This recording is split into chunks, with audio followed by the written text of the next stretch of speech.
After picking up our rental car at Heathrow, we drove 51 miles to the city of Winchester. Winchester is a cathedral city in the Hampshire district of England. Many historians consider Winchester to be the early capital of England. Alfred the Great, who pioneered the rule of law in England, had his court in Winchester. William the Conqueror was crowned the King of England not only in London, but also here in Winchester. The Domesday Book, which recorded land ownership in all England, was composed by the local monastery in the year 1085. We admired the architecture as we strode the streets of Winchester on our way to the cathedral. Our main objective for visiting Winchester was to see its famous cathedral. William the Conqueror appointed his good friend Walkelin as the first bishop of Winchester in the year 1070. Walkelin began construction of the current cathedral in the year 1079, but work was not completed until the year 1532. It is the longest Gothic cathedral in Europe and the longest medieval cathedral in the world.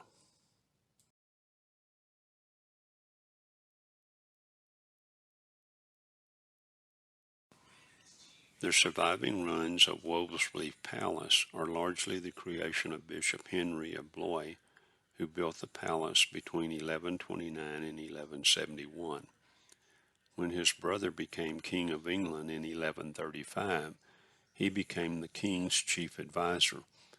He was appointed the Pope's representative for all of England in the year 1139.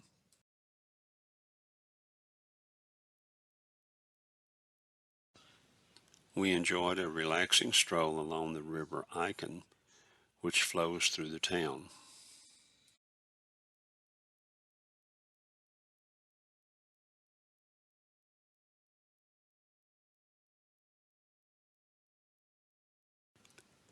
Leaving Winchester, we drove 45 miles to the seaside town of Poole for our first night. After checking into our hotel, we parked in the harbor area before boarding a boat for a dinner cruise on the bay. While the cruise was relaxing, the fish and chips dinner was nothing to brag about, and we failed to get good views of the hairy rocks we had hoped to see.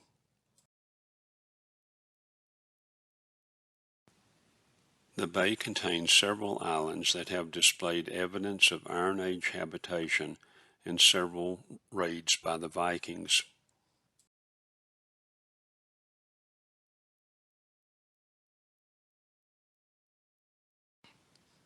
Our guide told us that one of the islands has the most expensive real estate in all of England. Brownsea Castle, built by Henry VIII around 1546, was part of his coastal defenses against French invasion.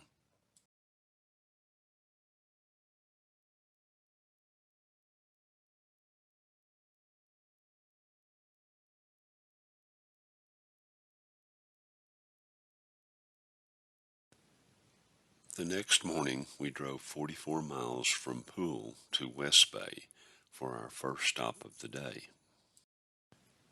We parked by the East Beach and strolled along the shoreline to stretch our legs and to view the cliffs that are some of the highlights of England's Jurassic coastline. West Bay was the setting for the BBC murder mystery program Broadchurch that we watched last year during the COVID restrictions on travel.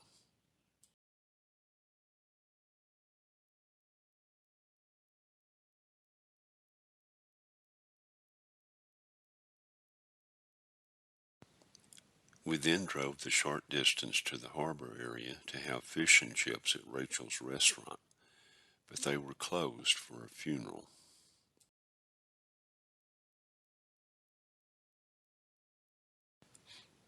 We took another stroll down the breakwater and observed some of the harbor activity.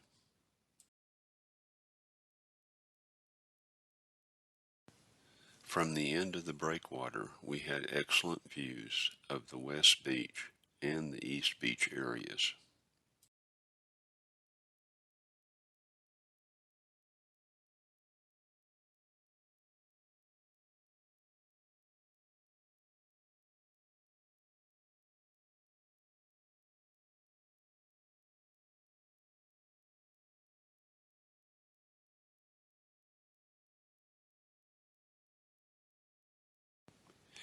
We then drove 27 miles to the coastal town of Sidmouth. Sidmouth is still part of the Jurassic Coast.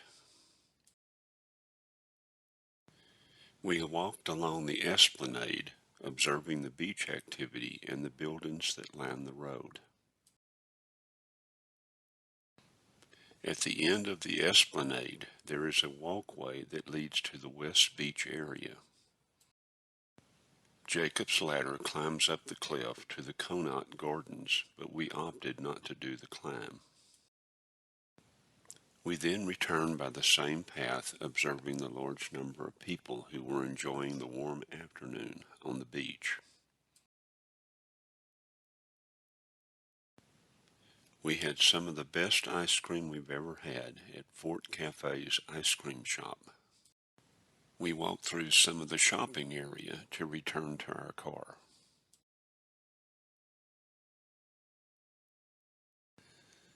Leaving Sidmouth, we drove 34 miles to the coastal resort town of Torquay. We checked into our bed and breakfast before heading to the marina to find a restaurant for dinner. We walked through the grounds of Torry Abbey, which was founded in the year 1196. Today it is an art gallery and an event center.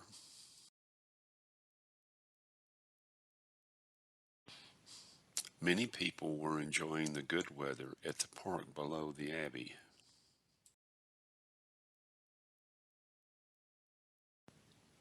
We walked through the harbor area and along the seawall to the marina.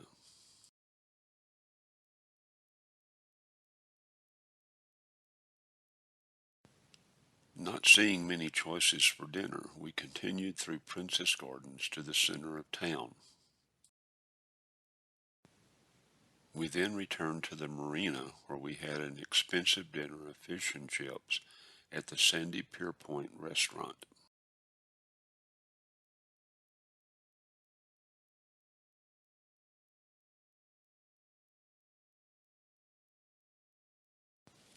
The next morning, we drove 51 miles to the port town of Loo. The best parking lot was full, so we had to park the car across the river and walk across the bridge back into town. We began our walk down 4th Street, which seems to be the town's major shopping area.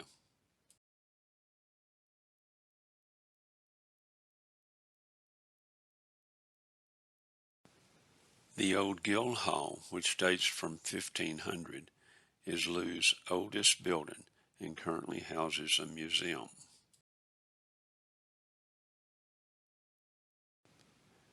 We also passed the Smuggler's Cot, an inn built in 1430 but restored in 1595 using timbers salvaged from ships in the Spanish Armada. Across the river, we could see St. Nicholas Church. Its roof is made of wood from a ship captured by Lord Nelson in 1797.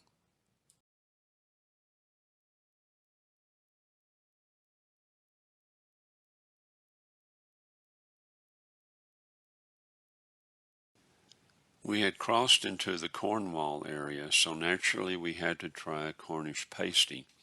It was delicious, as was the apple pie pastry we had with it. From Loo, we drove 10 miles to the ferry at Bodnick to cross the river to Fowey.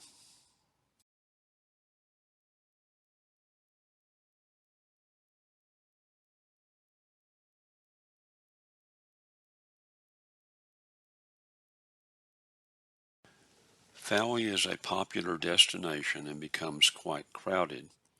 so the town provides a shuttle from a public parking lot situated above the town.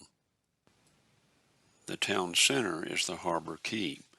The quay is fronted by the town aquarium and the King of Prussia Hotel. The hotel dates from the 17th century and is named after a renowned smuggler, John Carter, who was called the King of Prussia.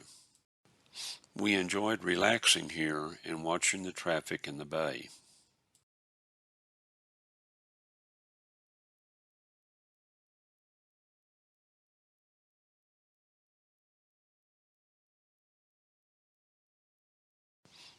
Heading back to the shuttle pickup, we took time to visit the Fowey Parish Church.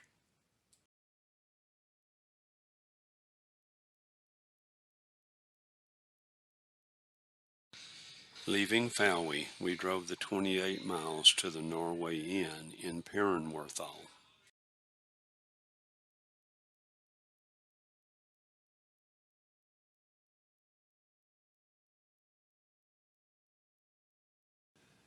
From the Norway Inn, we drove 7 miles to Pendennis Castle in the town of Falmouth. The castle was built from 1539 to 1545, when England faced a possible invasion from the United Powers of Catholic Europe. Henry VIII implemented a national program of military and naval preparations, including new coastal artillery forts. Pendennis and its sister fort at St. Miles sits at the opening where the Fall River empties into the ocean. These two sister forts were designed to protect against a naval invasion from France or Spain. During England's First Civil War, Falmouth was an important port for the army of Charles I. In August of 1646, the fort was surrendered to the Parliamentary forces after a 5-month siege. Pendennis was garrisoned with army forces during both World Wars. Vicky explored the ground level of the castle while I explored the upper levels and views of Falmouth and St. Miles.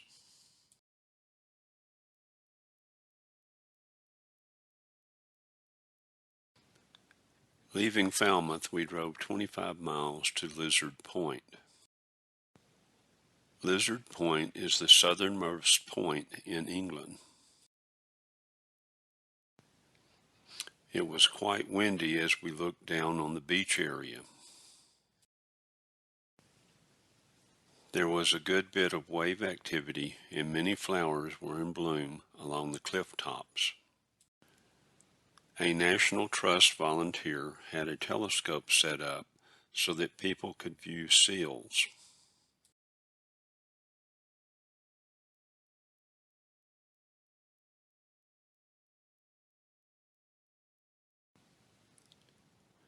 There is an abandoned lifeboat station on the beach below. We planned to stop at Kynance Cove, but the National Trust parking lot was full and they were not allowing additional cars into the area, so we drove 12 miles to Church Cove. Church Cove gets its name from the Church of the Storms, which is located near the beach. The first historical record mentioning the church is from the year 1332, so this is one of the oldest churches in Cornwall. The detached bell tower has been embedded into sand dunes due to the many storms that the church has weathered over the years. The current structure was restored in 1869 after a severe storm.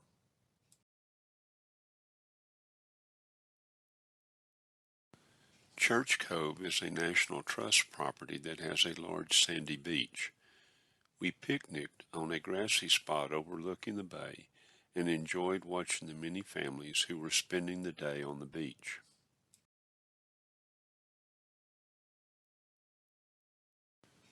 On the way back to the car, I stopped to take some pictures of Dollar Cove, which is situated on the other side of the church property.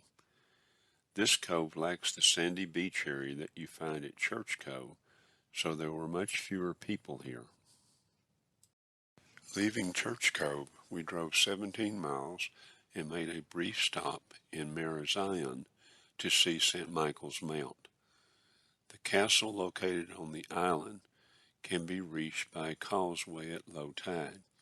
A monastery existed here in the 8th century, but since the year 1650, this has been the home of the St. Aubin family. We continued on for another 5 miles to the Pirate Inn in the town of Penzance. Not great accommodations here, and there was a large party during the evening hours on the lawn behind the inn, but the food was great.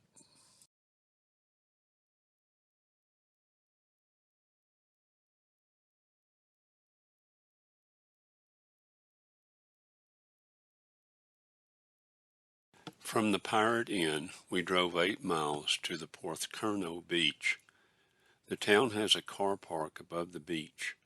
You have to hike down a pretty steep and long path to get to the beach area, but it is well worth the effort.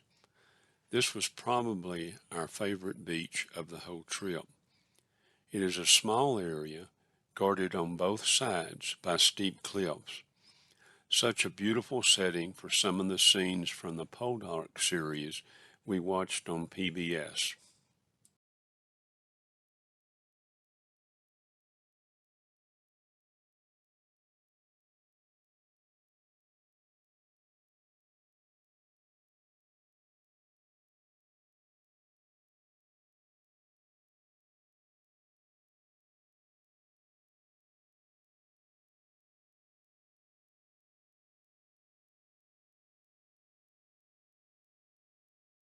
We drove 10 more miles to the National Trust Levant mine site. This was another filming location for the Poldark series, in which the Levant mine was used as the mine that Poldark operated. There is evidence of mining operations in this area dating from 2100 BC. The main ores extracted from these mines were tin and copper. The industry in Cornwall reached its zenith in the 1800s, but competition from other countries made mining in this area unprofitable, so the mines were abandoned. Many of the mines extend several miles under the ocean bed. From the Levant mine, we drove 35 miles to St. Agnes Head. Again, this was another filming site for the Poldark series, in which he is seen riding his horse along the cliffs. We visited with a British couple as we sat and enjoyed the sunny weather and views of the Atlantic.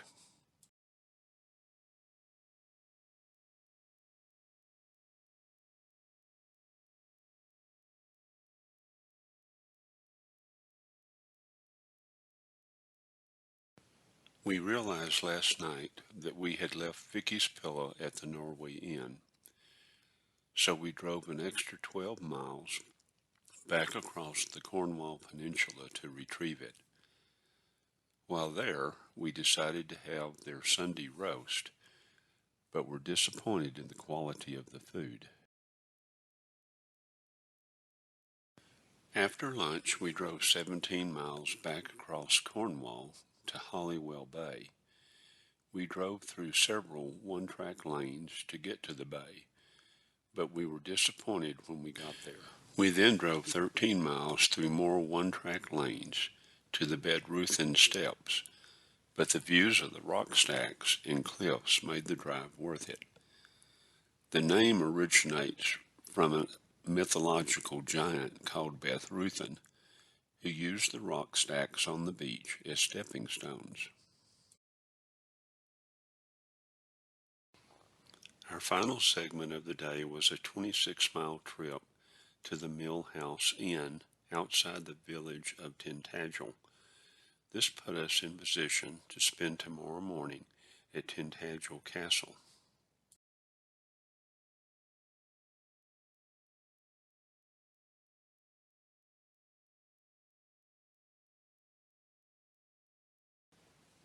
The next morning, we drove a short distance of 2 miles and parked in the village of Tintagel. The path to the castle is long and very steep. Very little remains of the castle, which was constructed in the early 13th century, but Tintagel remains a very popular destination due to its dramatic setting and its association with the legend of King Arthur. You must cross a newly constructed bridge to get to the castle remains. From the bridge, you can look down to a beach where Merlin's Cave is located. There is also a waterfall on the opposite cliff wall. A circular route takes you around the remains of the castle and to a statue of King Arthur.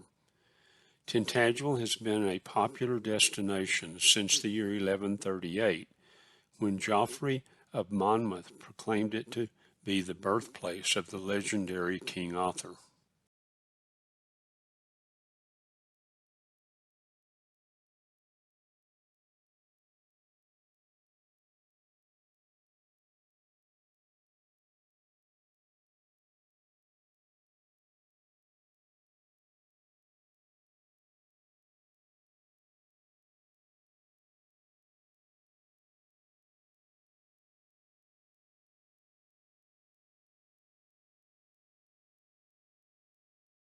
Our next stop was 34 miles away at St. Nectan's Parish Church. St. Nectan was one of many Celtic hermits associated with early Christian history in southwest England. The church is said to have been founded in the year 1050 by Gaitha, who was the Countess of Wessex. She had the church constructed to thank God for saving her husband from a storm at sea. One of the stained glass windows depicts her. The rood screen dates from 1450, and the pews date from the 16th century. If our genealogy is correct, Gaitha is one of Vicky's ancestors. Our next stop was the Valley of the Rock, some 44 miles away. Our GPS directed us down a ridiculously narrow lane, and we determined from that point on to switch to our Android Auto for directions. This is a set of dramatic cliffs that line the Devon coastline. The valley used to contain several Druid stone circles, which have been utilized to build stone fences. While Vicky remained in the car, I hiked about halfway around the cliffs on a well-maintained pathway. We stopped at Dunster Castle, but were too late to enter the grounds, so we finished the 35-mile drive to our bed and breakfast. We had little hope that the Castle of Comfort would live up to its name, but we were pleasantly surprised as this was one of the best accommodations we had on the entire trip. We were upgraded to a king and provided with an arrival refreshment. The grounds were well maintained and breakfast was really good. The inn was used as the last stop for Welsh prisoners who were given a last meal before their executions, hence the name Castle of Comfort.